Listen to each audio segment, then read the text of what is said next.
রুটি একবার এইভাবে বানিয়ে দেখুন, একদম নরম তুলতুলে হয় আর রেখেও খেতে পারবেন। ঠান্ডা হয়ে গেলে শক্ত হয়ে যায় না। এটা বানাতে প্রথমেই নিয়ে নিলাম গ্রেট করা সেদ্ধ আলু, 4 চামচ পরিমাণ টক দই আর চিনি। এবার সব কিছু ভালো করে মিশিয়ে নিতে হবে। মেশানো হয়ে গেলে 1 চামচ ইস্ট দিয়ে আরও একবার মিশিয়ে নিলাম। তারপর এতে দিয়ে দিলাম আটা আর স্বাদ মতো নুন। এবার এটা ভালো করে মিশিয়ে নিয়ে ঈষৎ উষ্ণ গরম জল দিয়ে মেখে নিতে হবে। মাখা হয়ে গেলে 10 মিনিটের জন্য রেস্টে রেখে দিলাম।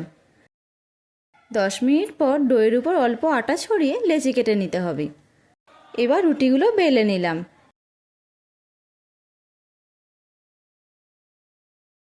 তারপর তাওয়ায় একটা একটা করে উল্টে পাল্টে সেঁকে নিয়ে নামিয়ে নিলাম আর গরম গরম পরিবেশন করলাম।